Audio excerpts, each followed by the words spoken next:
Just kidding. Hello, everybody out there. Can you hear me okay? Everything okay? So I hope everybody's doing good. Who do we got here? Greg. Happy Sunday, everyone. I assume that's Greg Hartline, right? Tommy, it's a little blurry. Tommy, did you start with the wine? Because these are great cameras. You have the wine going too soon. Larry, Stan, really nice seeing you guys. Robert Ramsey from Thailand. Wow, Thailand. You know what they say about China? Not that Thailand's China. They said, the only thing that that is from China. That last is the virus. Okay, so let's see. Brad, how you doing, Brad? Thank you for joining, everybody. I really appreciate it. It's really nice that you are here. Jim Rolfe and Kim. Hi, Kim. Well, we got a lot of nice places, a lot of nice faces in low places. Did everybody watch Garth Brooks at the inauguration? Fascinating. Hi, Tony. Well, we got a lot of guys jumping in right away. The Greg Hartline Trio, Greg Hartline, good to be here. Fantastic. Well, I tell you, it's been a wonderful week. We took a little vacation over to Morro Bay. If you ever get a chance to do that, just spend a couple days over there. And then, Gail and I realized that, you know what, we're drinking too much, every night we're drinking. And so I haven't drank anything a couple days, well, except for last night and night before. But anyway, we just try to taper it off because you can't do it every night. So it's been a week of actually some bad news.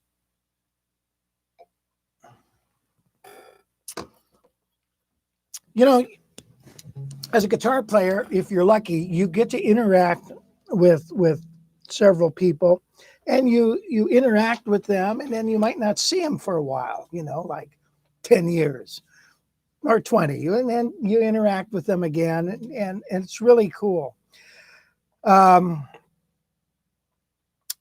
But 3 folks that I have had interaction with that passed away this week, and so we're going to talk about a couple of them.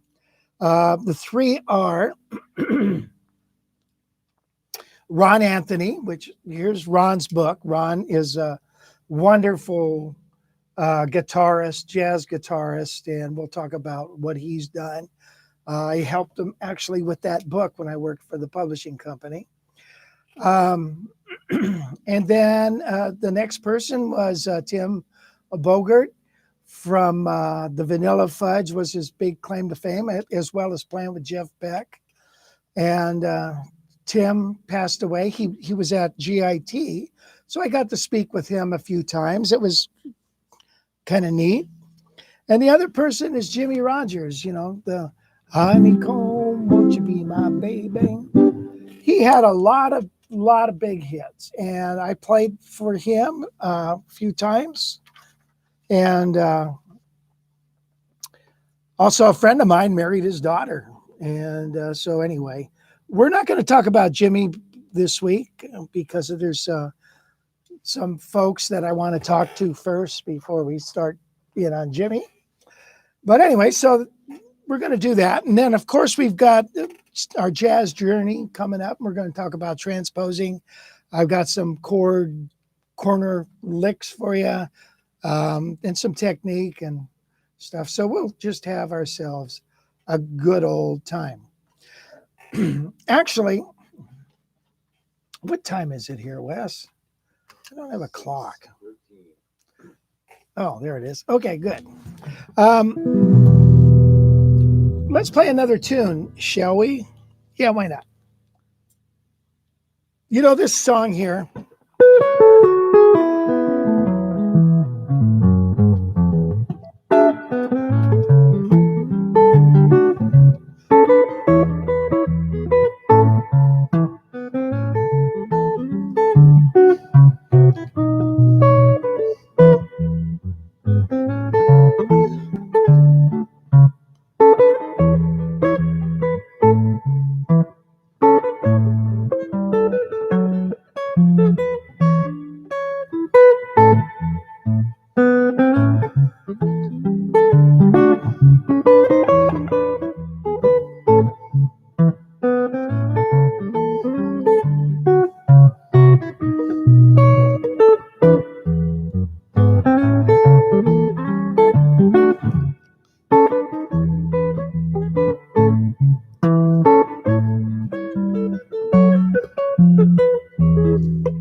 So you all know that one from The Entertainer, Scott Joplin, 1909, something like that. It's been around a while. So that tune, you know, when I started playing it, been playing it a long time, and it wasn't until I started doing it really swinging. You know what I mean? Like.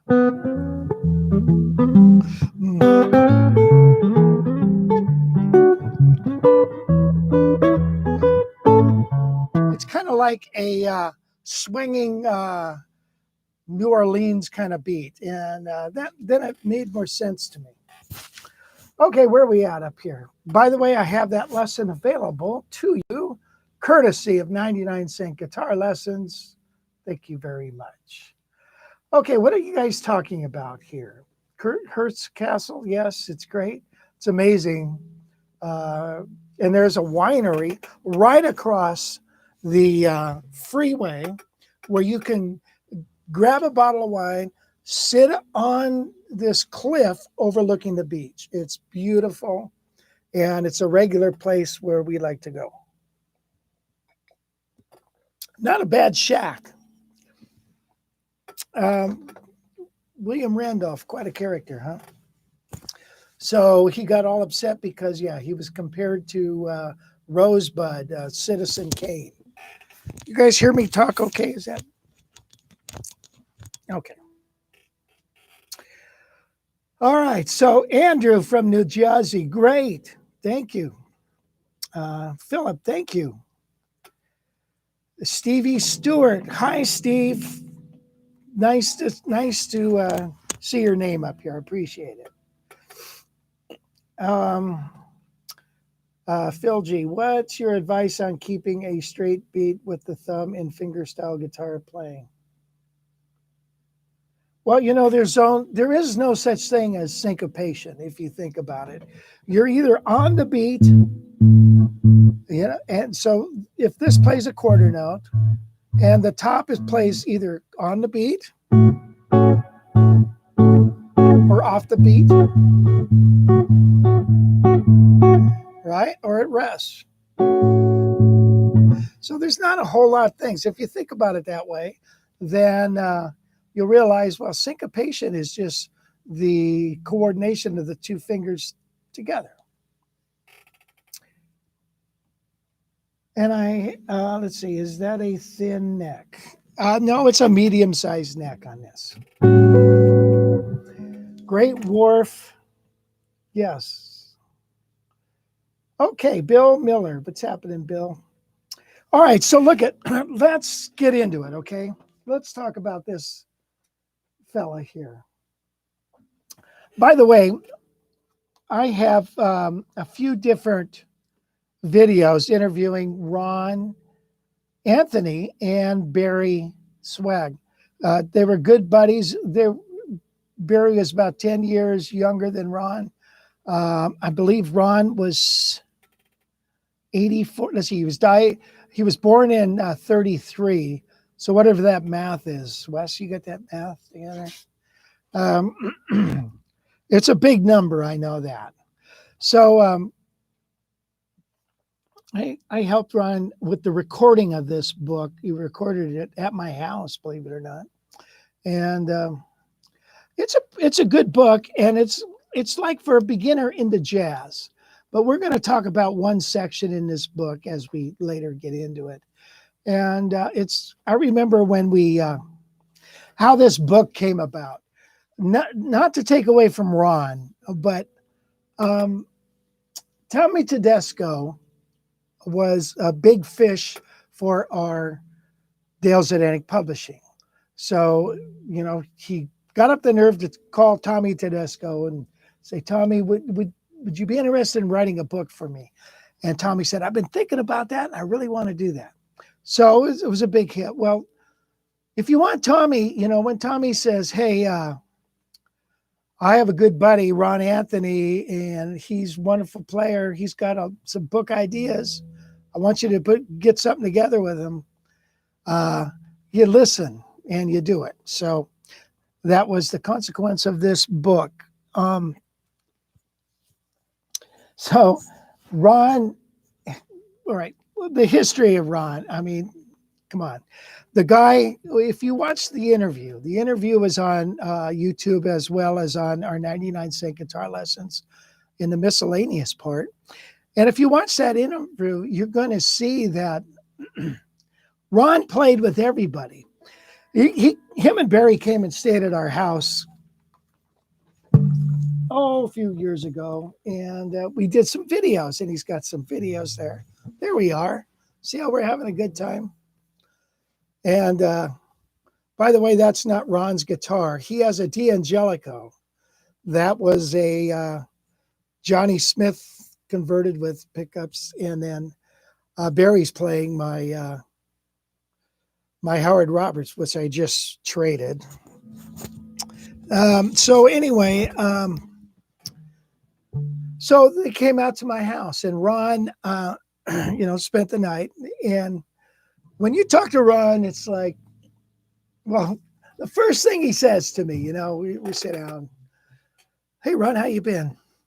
Hey, Ron goes, Sinatra was a full-blown alcoholic, don't you? Yeah. I mean, we do rehearsals and boom, there he is. He's, 10 in the morning, he's drinking. So, yeah, he's full-blown alcoholic. So anyway, you talk about anybody. Ron's playing, Bobby Darin, the subject of Bobby Darin came up. Ron, yep, man, I played with Bobby Darin. He was really good, man. He was really talented. Yeah. Played with George Shearing. He did tons of different stuff, movies, played. If you look up his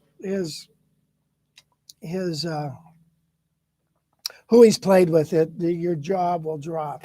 He played with everybody. So, a friend of mine, when he got the gig with George Shearing and Ron, I was going to call Charlie and see. But anyway, he said, George Shearing told Charlie that, he's not the best improviser, but I'll tell you, he reads good and he's sure back up people. So he was very happy. And this book, by the way, talks about backing up vocalists, and so it's worth getting. I don't know if you get it, if you can find it, but it must be online somewhere. So it was very interesting. Ron tells a story. He got a D'Angelico made for him by John D'Angelico. And John said, look, I'll make you a guitar.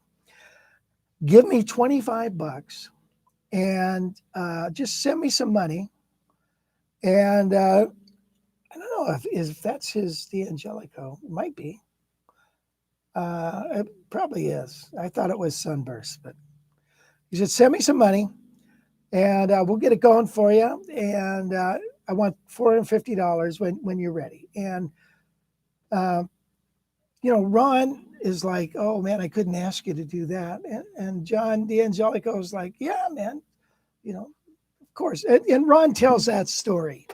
And Ron also tells the story that he left the damn guitar on his front porch and went to a gig and forgot it. And it got stolen, but it was retrieved a year later. So Ron is a very interesting guy, wonderful player, and just a sweetheart guy. I mean, he's really going to be missed. He came to hear me play when I played with John. It was so sweet. He's really nice. Which reminds me, we're going to talk about him. And let me give you another brief thing about the next fellow that passed away, Tim Bogart. Tim Bogart, the bass player with Vanilla Fudge, right? That's how he came to fame. And I knew him from GIT. And believe it or not, he used to live in Newbury Park, California, where I lived for a brief time. He said he lived there about 4 or 5 months. And I swear to God, he was down the street. And I didn't have enough nerve to go down and talk to him. And it was so stupid. Later on, I told him that. And he said, I wish you would have. Could have played some tunes. I said, Yeah, I should have. Jeez, I still remember seeing him go by on his motorcycle with his girlfriend or wife. I don't know. He had a few of them, I think. Anyway, but and also I remember him in the lunchroom talking to Tim and at GIT. And one of the things he said that was very interesting because he had record contracts ever since he came out with the Vanilla Fudge. So, even though the Fudge broke up and then he got together with Carmen Appice and Jeff Beck and did a big trio album that was huge. And so he had record contracts all the time. I had a record contract. But after a while, it was like I'm kind of getting, nothing's happening with him. And things are changing, You're talking about now the 80s and stuff. And Tim says, I'm giving up on the idea of having a contract, of achieving success. I'm just going to let it go. And since I've done that, I've been so much happier just to play my bass and have fun instead of always trying to do better and get this some kind of, recognition and stuff. It's always striving to have a contract to make music and stuff. And he said, I've been much, much happier. And I thought, wow, that says a lot right there. Which reminds me, we are going to call my friend Todd Johnson because Todd was a bass student at GIT. And by the way, he knew Ron Anthony. And we're going to call him up just to see what he has to say about all this. And Todd, as you know, does our workshops. And he's a wonderful, wonderful man and totally one of the few, bass players. Nobody can play like Todd. It's like, good God. Anyway, let's see if he's in. I feel like Mr. Rogers or Captain Kangaroo talking to him. Toddy, are you there? Come on. Hello. Hello, is this Mr. Todd Johnson? Best in the business in this price range speaking. How are you? Good. I thought you were going to call me on Facebook. Well, I didn't think we got that working. Well, I was talking to you through Facebook. Oh yeah, I'm talking to you through my phone now, but this is fine. Okay. Can everybody hear him okay? Okay, good. Thanks for answering. I expect an answer, but it's always just. Yeah. Are you on Facebook? Is that what you're doing? No, we're on the YouTube. Oh, okay. All right. So anyway, we just got talking about Ron and Tim, but I'd like to start with Ron again. You said Ron came in to visit you guys a lot, and you and Ron Estee come in and see you guys play, right? Yeah. Well, we were kind of on the regular rotation there of the groups that played guitar night. The various venues over the years. And, right. We always called it playing for the jury, because it was always such a cast of heavy. Well, you played it. You know what it's like. It's all the top cats in L.A., in the audience. That's the majority of who you're playing for. So right. There'd be Barry Zweig and Ron Anthony and Pat Kelly and Frank Potenza and Jim Fox and sometimes Lee Ritenour or Larry Carlton or sometimes all those kind of guys. I remember one night Anthony Wilson and Jeff Hamilton came in, and it was just a who's who of right. That's why we called it the jury. And I used to see Ron down there, and he'd always say, "Hey, Todd, how you doing, man?" He was always just really sweet. He was always very encouraging and complimentary, and he was a gentleman and a half, and totally unpresuming. The first several times I met him, I didn't know who, the depth of who he was, and I asked Ronnie. I said, "Who's that?" He goes, "Oh man, Ron Anthony." He said, "Holy cow!" And we talked about all the stuff he did with, I think it was George Shearing, and of course all the stuff he did with Sinatra over the years, and and he was a heavyweight, and he was just so sweet and unassuming and supportive of whoever was playing and everything. It was just, and this, it seems like all the greats are cool people. That's true. There's very, very few exceptions. There's always a few exceptions, but very few. And guys are always encouraging, and just cool. So that, unfortunately, I never got to work with Ron. I know he preferred the upright, and I played the electric and don't play the upright. So, I wasn't, right. I know he always liked my playing, but he always wanted an upright guy. It's like, well, okay, cool. So I didn't worry about that. But he was a gentleman, and we lost Barry a year or so ago, and now we lose Ron, and there's a whole generation of those guys that are, we're losing them, and honest, truth be told, I'm just fortunate I got to play with so many of them, I realize, I guess maybe with age comes appreciation. You think in the moment you don't think about it quite so much, That's true. But, you don't realize it. You always think you're going to see him again, and everything's going to be hunky dory, and we'll see you later. And then you don't realize, things happen, and it's like, wow, man, what a drag.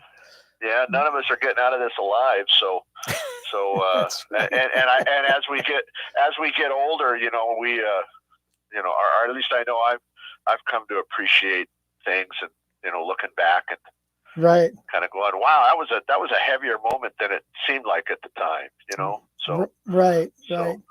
Yeah. Ron, towards he was getting he was getting the Alzheimer's, and when he stayed at our house, it was really, well, it was funny, but I don't mean this in a bad way, but he asked where the bathroom was about 20 times, and it hadn't moved, but my grandson, we went to bed. At 2 a.m, he was still telling stories to my grandson, and my grandson was just loving it. And he just kept on going and going. He drank tea. He loved tea. He loved coffee. Of course, he's Italian. He liked Italian food, but he was so cool. And he really, my grandson and him just locked together, and it was so neat. Oh, that's great. So, gosh, so tell us now, Tim Bogart. That's somebody else. I can't believe that's gone. Jeez Louise. Yeah. Well, the last time I saw Timmy was probably 20, 21 years ago. Right. At MI. That's when I left MI, was around late '99, and I might have seen Timmy after that, but if I did, it was real brief. But I came there as a student in September of '90, and I was just thinking back on what do they call that? Orientation week. When you're a student there and you walk in, and Pat Hicks and Howard Roberts would give their talk, and all of the whole thing about leave your ego at the door and come in here as a blank slate, because you're going to learn so much from everybody, and including your fellow students and the teachers and all this stuff. And then they would have these concerts at night, faculty concerts, and, right. And everybody you heard, whether it was Steve Trovato playing and a bunch of the guys playing country, or it was, Tim Bogart and some of the other guys playing, serious rock and roll, or Joe DiOrio and Ron Este playing, more bebop type stuff, or, it was just such a wide range of like just world class talent that was just faculty, and right. and I remember hearing Tim just being, he had a real serious presence. You know, there's guys that you see in a lot of genres that, I don't like the word aura, but that's probably as good as anything else. They just have a presence. They come out and they just command your attention. I remember seeing Miles Davis at the Hollywood Bowl. It was like the last time he played there. And we were up in the nosebleed seats, and this little speck of a man bent over, was shuffling out playing trumpet, but he just commanded this presence from so far away. It was amazing. And I got to see Joe Pass up close in concert a few times. He just kind of had that, wow, you know, Ray Brown was that way. Right. You know, there's probably 20 others that I remember over the years, and I can't think of them now. But Timmy had that kind of presence, and his playing was so powerful in that rock and roll genre. And when I saw him, he was playing 6-string, and he had it tuned E A D G B E. He had it tuned like a guitar. No, really. And so he. You know, he had the top 2 strings B and E instead of C, instead of you know, G and C, like what, or excuse me, yeah. I think he did have it tuned like a guitar. Maybe it was B E A D G B again. I think that's what it was. Yeah. And so, but he could. I mean, he was playing, and I don't forgive me. I don't remember who the guitars were. It's just not coming to mind. But I remember there were times when he could you know, he'd fill in some chordal things and singing and playing together, and he had such a powerful high tenor rock and roll voice, and you know everything he'd done with Beck and Clapton and Appice and, you know, Cactus and all those groups and Vanilla Fudge and all that stuff. Gee whiz, you know, Jeff Beck, and so his confidence in his presence was just really powerful, and it was and for me, you know, I'm not a big rock guy, you know, but I sure as hell appreciated the excellence of what he did, and I was just so impressed with him. And then to meet him around the school in various classes and stuff, and he was just so down to earth, and you know, I loved his motorcycles, and I remember having he liked motorcycles. Yeah.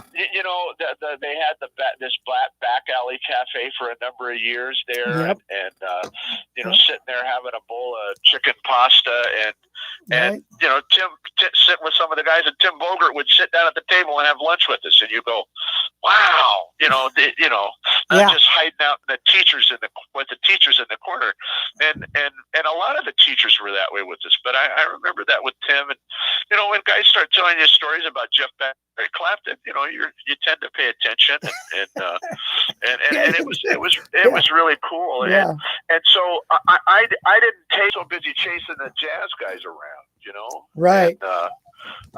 But anyway, so I graduate and everything goes well, and they put me to work teaching, and shortly after that, I got an endorsement with the GHS String Company, and Ron Estee introduced me to them at NAMM, and they came and heard us play, and they signed me up, and you know, it was great. And so, but MI, as you know, would have big graduation ceremonies twice a year. You know, graduate a different class every 6 months, and I because I was endorsing GHS, they wanted to give away a bass player award, and so because I was one of the guys that was on staff that, you know, endorsed their strings, they had me give away this award. So I had been to several graduation ceremonies and giving away awards, and it was always a big deal, you know, and it was great. Pictures taken with the kids, and they put stuff in the magazine sometimes and everything. Yeah, it was a cool thing, and so but when you give out those awards, they'd have a green room set up for all the awards presenters, and they'd have some refreshments and stuff in there, and it was always a kind of a bit of a who's who kind of crowd backstage. It seemed like a lot of high-end people from Fender and Yamaha and various places, and a lot of the bigger name faculty members or visiting faculty would give away awards and stuff like that. And I remember, I don't know, I'd probably been teaching there 3 or 4 years. And anyway, one night, a gentleman named Ken DePron, who ran the Yamaha custom shop for many years. I believe he probably still does. I know he still works for Yamaha.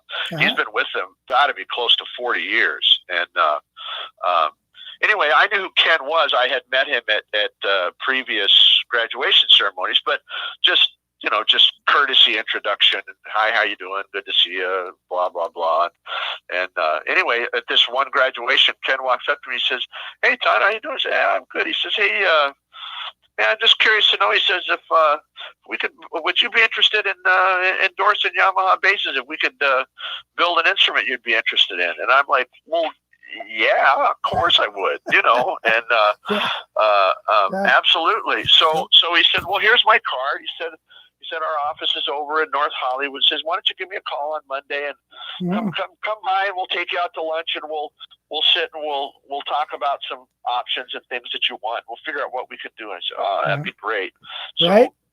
So I make the call, and we go to lunch, and it's a great time. It's a big deal. It's a huge deal for me. I mean, I'm kind of out of my element, but I'm trying to be cool, and act like I've been there before. And anyway, at one point I couldn't stand it anymore, and I said to Ken, I said, "Hey, Ken, I mean, this is all very exciting, and this is great." I said, "But what on earth possessed you to ask me?" I said, I'm not a big high profile name. There's all kinds of people like that in this town. What made you choose me? And he said, "We've been looking to expand our artist roster, and we wanted to get, some of the up and comers over at MI." And he said, and I was talking to Tim Bogart, who coincidentally was a Yamaha endorser.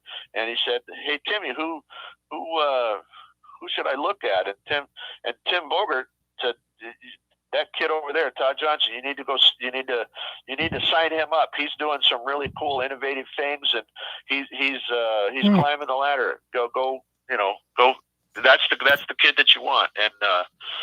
And so when somebody with the clout and the reputation of a Tim Bogart says something like that, Ken had never even really heard me play or anything. He knew I was on faculty, so he figured I was moderately qualified. But anyway, he just came over. Yeah, he just came over and said, "Hey, how would you like to do it?" And I had a very good relationship with Yamaha for long time. I still do have a great relationship with them, but I was with them they made me a really nice bass, and I was with them for about 10 years before I moved to Zahn, and cool. And then I left them after 6 or 7. Now I'm with a gentleman in Austin named Brady Muckleroy, who I'm really happy with, but I still have great relationships with all those Yamaha guys, all because of Tim. That's beautiful. Well, look. And sorry, Rich, real quickly, at some point I went up to Tim and I said, "Man, I can't thank you enough for the nice words you said to Ken." He says, "Hey, I was just telling him the truth." He said, I want him to do well, and you're kicking ass and taking names. Keep it up." You know what I mean? And that was such a. That's beautiful. Yeah, I mean that. I'll take that to the grave. I remember when I met Joe Pass, when I met him down at Catalina's, and I was down there, and SK and I were down there, and actually we were down there seeing Ron play with Gene Harris's quartet, and I was sitting at a table. I was actually sitting at a table with Tommy Gamina, and Joe Pass walks in and sits down. So here I am sitting at a table. All the bass things for the workshop, and so as you could tell, he's a pretty informative fella. Well, look, so Todd, thank you so much for calling us, and we'll talk soon. Okay. Great. I look forward to it. Thank you, my friend. All right. Take care. All right. See you later. Bye. Bye. Okay. Well, you heard it. So some of these superstars are actually pretty nice people.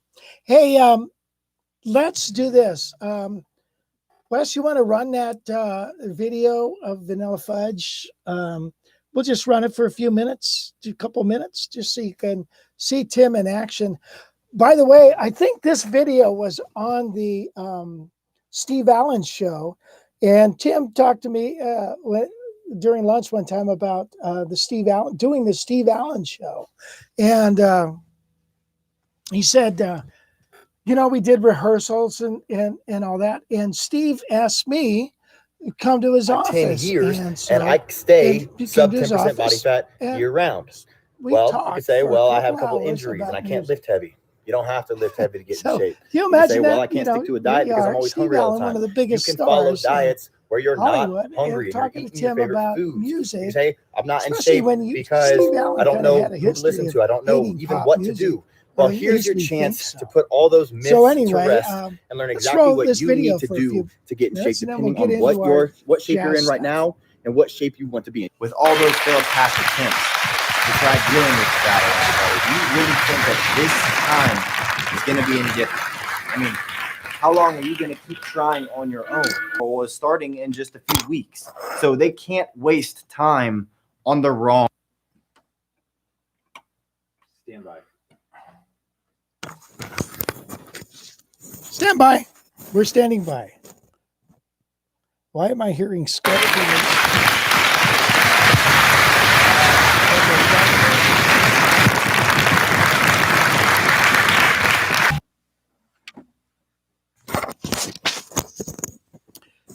Well, you can look at that some more if you want. Anyway.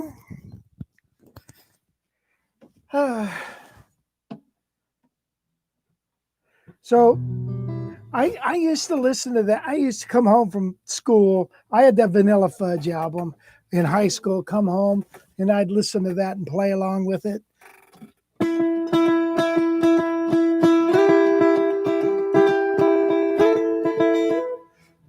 Set me free, why don't you, babe?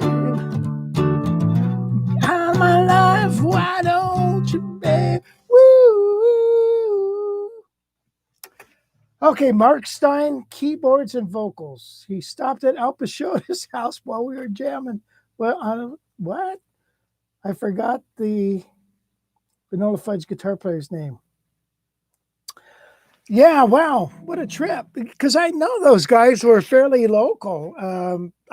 They came from Philadelphia or New York or Philly or something, but I think they moved to Hollywood. Okay, so where are we at now? Let's get into our.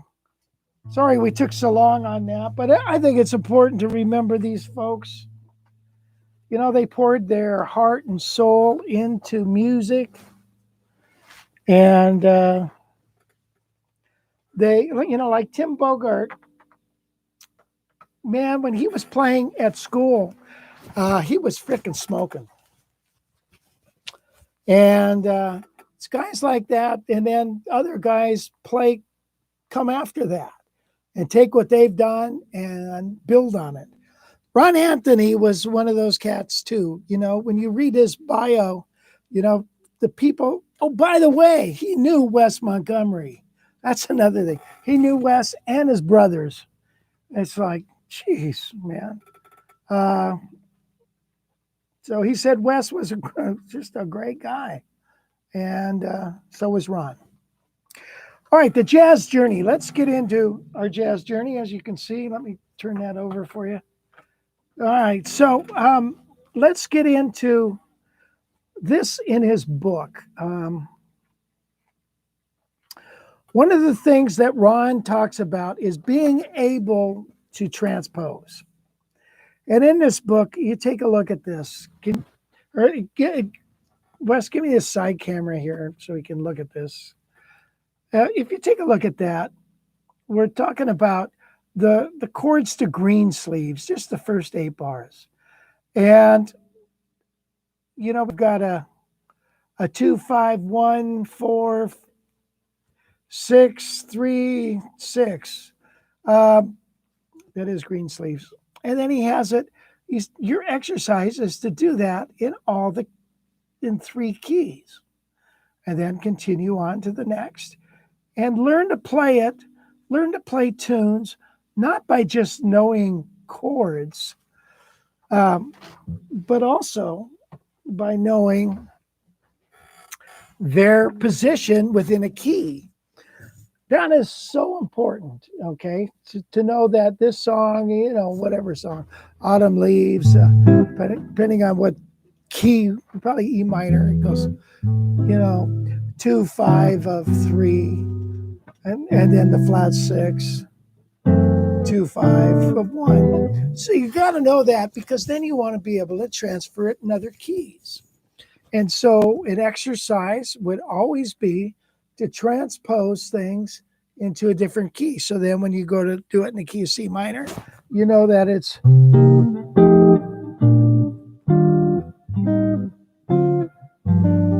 or not C minor, G minor, or you might in any other key. You want to do it like that.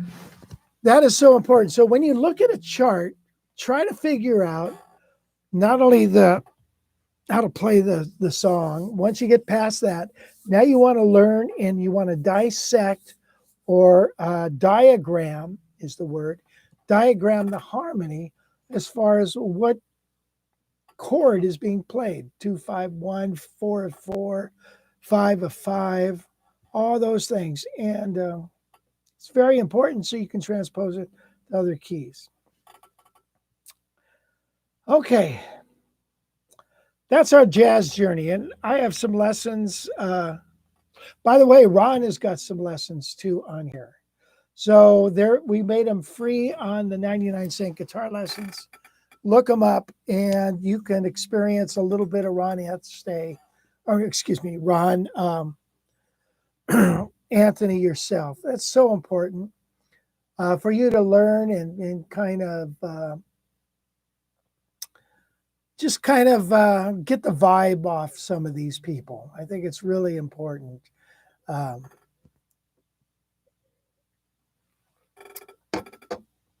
I always like to watch old Joe Pass videos because there's just a thing about Joe. And you experience it with everybody. Okay. Let's play a song. What do you say, guys? So, wait a minute. Before I do that, remember, go to 99-cent lessons, guitar lessons. Go to the miscellaneous. You can see the interview with Barry and Ron. And then there's also some lessons, and Gail's putting up the links for those that Ron has done.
Okay, that was The Shadow of Your Smile, brought to you by 99-Cent Guitar Lessons. Hello, Richard.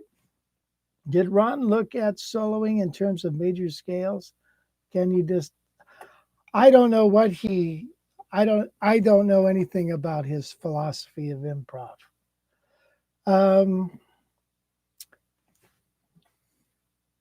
But I do know, he came through, born in 33, so he came through the 40s, and the 50s. So he was probably in between improvising with the melody and looking at scales. Okay, a request for A Night in Tunisia and West Coast Blues and Nat King Cole. And we'll do that next week, I promise. My boss used to play Nat King Cole all the time. I got hooked pretty quick. Okay. Put the Sears and Roebuck ending on it. Nice. Yeah.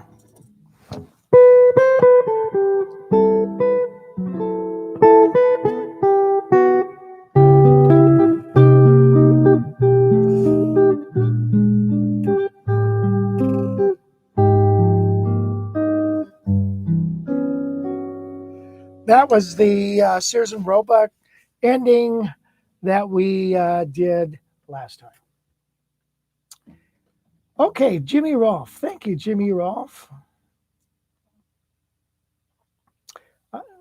In every style, chord position knowledge is essential for all instruments. Yes, I suppose so. All right, where are we at now? Let's move on to... By the way, I have a lesson on transposing lines, which I'd like you to get. Let's move into time is a wasting. My gosh, this time just flies by when people are yakking. The lick of the day is, God darn it, is lick number 9, if you're following along, in 251 licks that I have on 99-Cent Guitar Lessons. So here's the lick. Probably should have practiced it.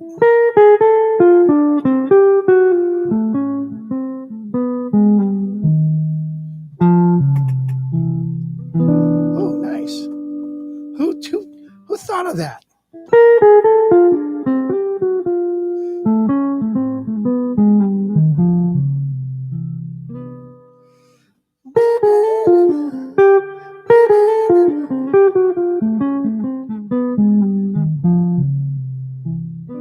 All right, so it's D minor. So we're encasing the fifth, going down a D minor 7 arpeggio, and then to a, that's kind of like going like a G7 at that point. And then here's like an A7,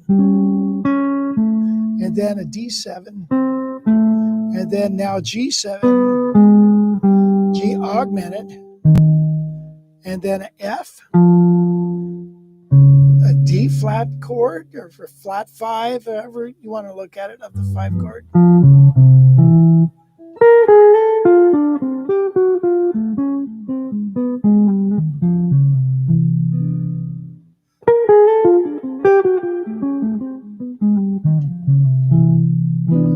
Wow, nice.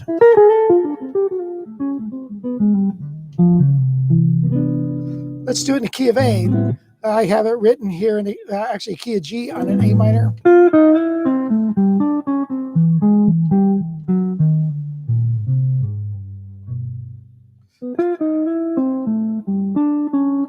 Slowly.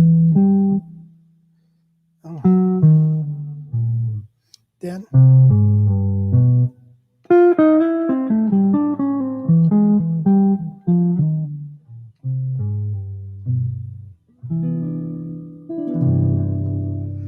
Okay, so there it was. That's a cool little lick. Now you should learn that lick, play it up and down the neck, transposing it through all of the keys. Very important, very important. Whoa, whoa, I'm gonna fall off my chair. I'm trying to get this thing here. Ay, ay, ay. How about the first song I played was, what was that? Jingles. Let's play something up. Shall we? We shall. Okay, okay, where are we at? This is a heritage? Yes, it is. Golden Eagle, they don't make them anymore. If they do, they're really expensive. Okay. How about we play a tune? What was left? Oh, Fried Pies. Let's play Fried Pies. Now that's a Wes tune. So was Jingles. That was a Wes song. Okay. Gonna get a little fortification here. Basically, it's a blues in F, and I play it a lot faster than Wes does. I don't know why. It just is.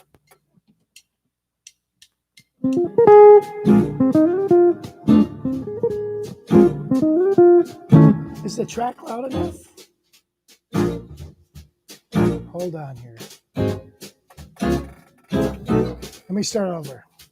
Hold it, boys. Hold it. Jeez.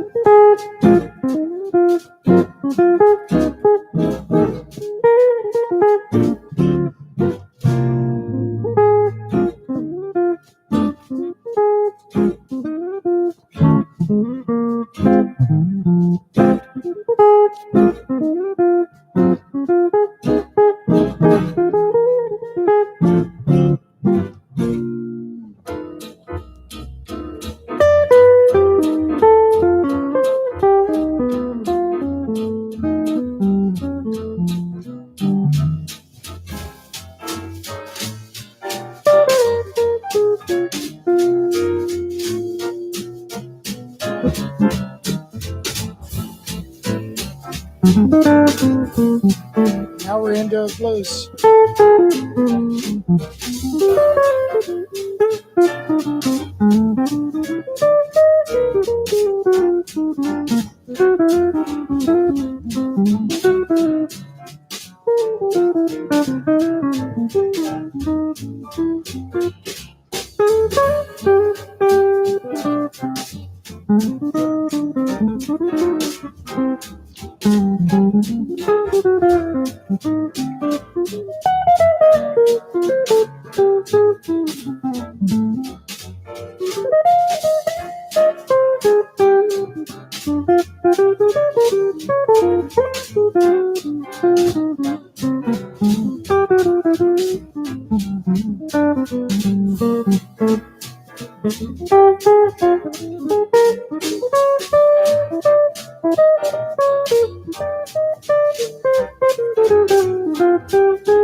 I was just kidding.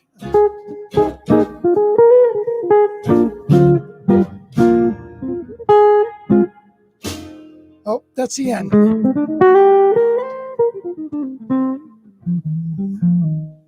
I was getting into it. So sue me. Okay, let's get into our chord corner, shall we? Here we go. What we're going to do here is we are going to do chord lick number 5. Say it with me, chord lick number 5. And this is around a G6, and it's kind of like an ending kind of lick. Basically, let's say we just have a one chord here, okay? Now, what if I go like this? There's a 6-9, G, B, there's the 6, E, here's the 9, G6-9, 6-9-5 root. There's a G6, a G6-9. So far I have. And now we're going to go D6, which actually could be defined as some kind of G major 7, and then down to a C6, and then to a G major 7. I didn't. That's kind of neat the way that sounds. So now I have this.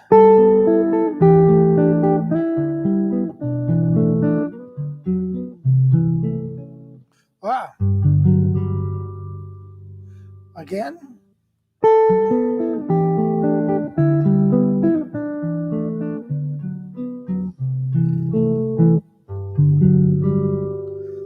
Now, if in comping, let's say we.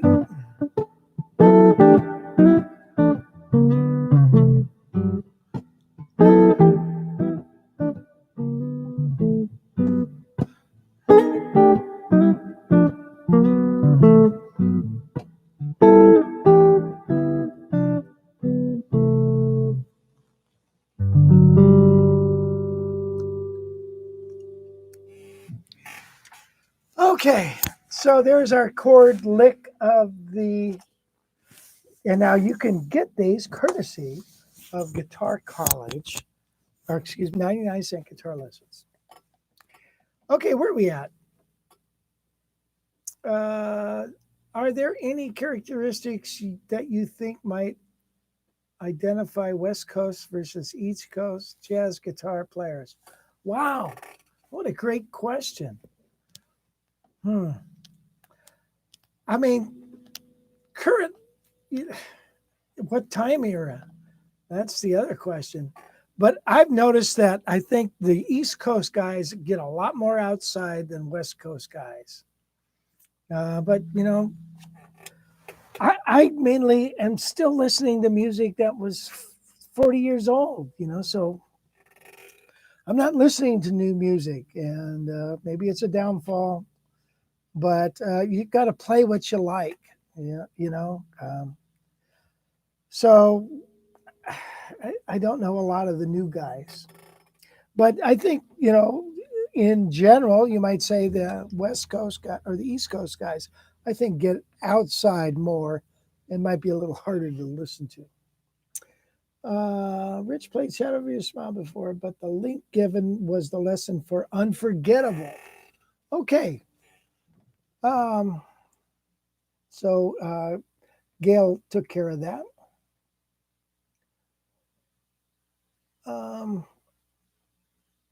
Ralphie, thank you, Ralphie Valadares. I'll play your request next week. I'm probably not up for it now. Where can I find 251 lessons on the website? Gail, I'll put that up there for you. Jazz Corner, tab it for you. Well, you'll have to get the lesson. Tab it. Yeah. Let me tab that for you right now. Jimmy Rolfie. Hate to be a needle, but I'm still waiting for your hey, good looking. You know what? Me too.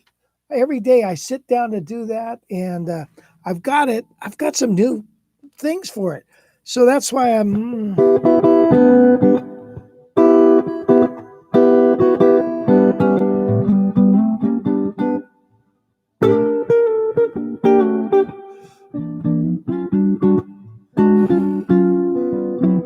Anyway, so I will get that down, and thank you for asking, Stan.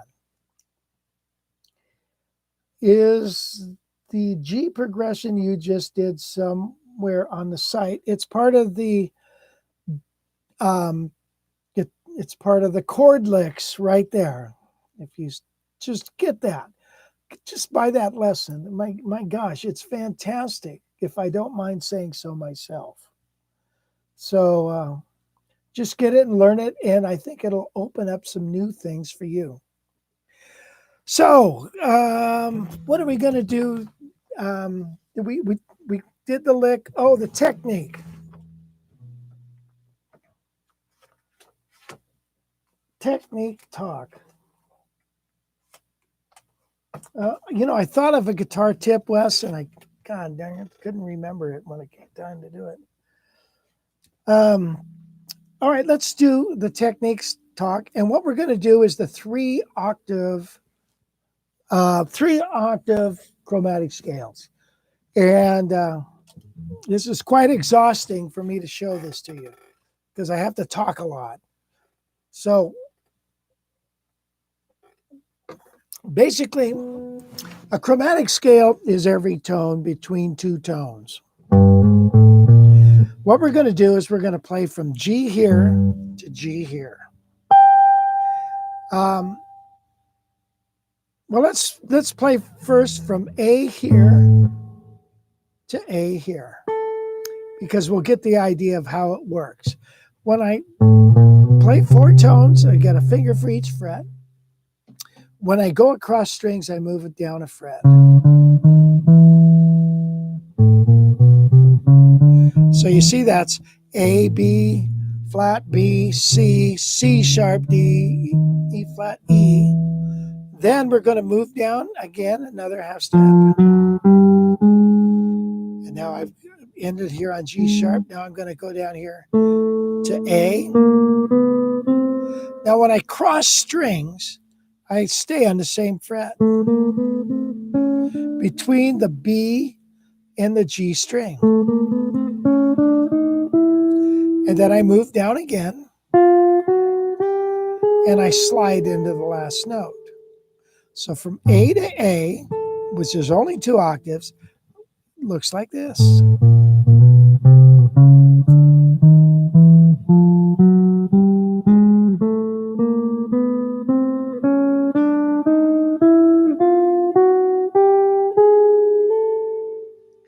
Okay? Now, when I go down, I'm not going to start with 5 notes, since I'm going to only use 4. Now, when I go across the strings, I have to move up a fret. I stay the same between the B and the G string. Then I have to move up, move up, move up. So a 2-octave chromatic scale is going to look like this.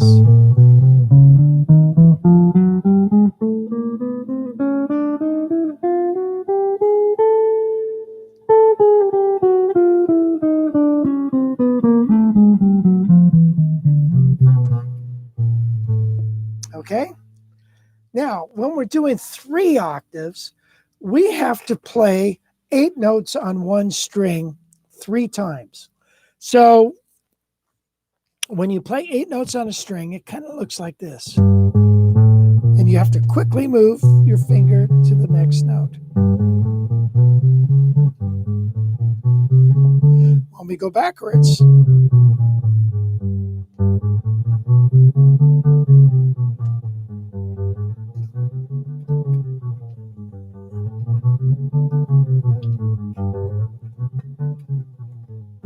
okay, that's going to happen 3 times. Now look at it, I'm going to start here and I'm going to end here. So here we go. I'm going to go, then I'm going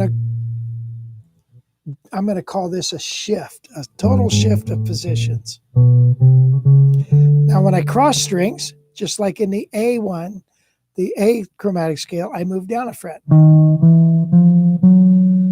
Let's move down again. Now let's play 8 notes on this string. Now we move down again. And we stay the same between these 2 strings. Do a shift. Move down the position when you cross strings here. And we slide into the last note. So here's what I've got.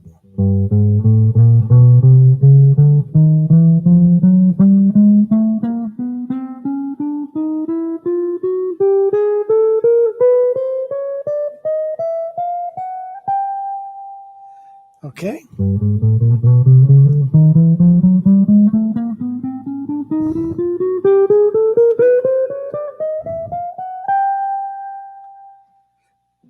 Now, when I go back down, I do the opposite. Now, look at, I would go 4 tones, 4 tones, move up, stay the same.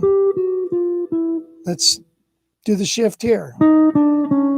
Move up, move up, do the shift, move up, slide into the last note. So now I have.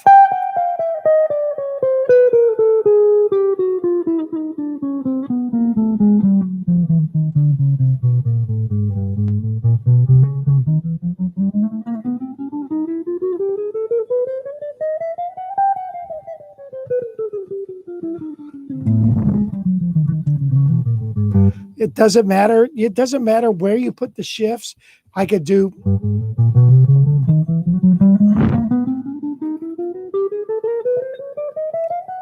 It doesn't matter. Or I could do it on the last 3 strings.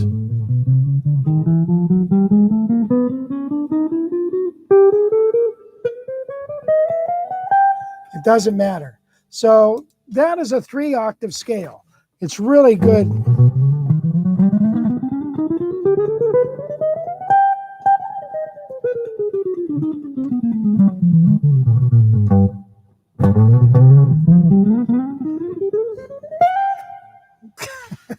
something like that.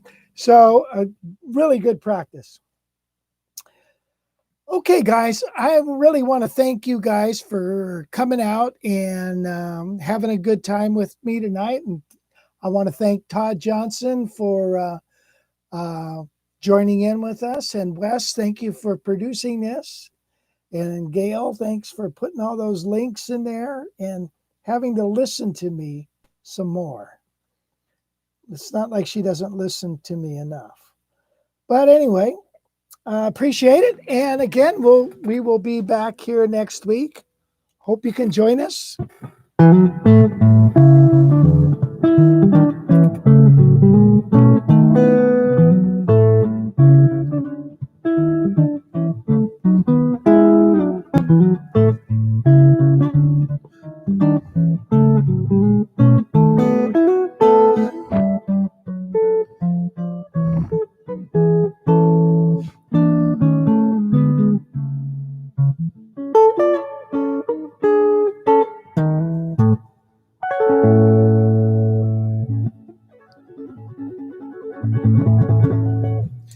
Okay, I will talk at you later. You guys have a blessed week. And sayonara. See you later.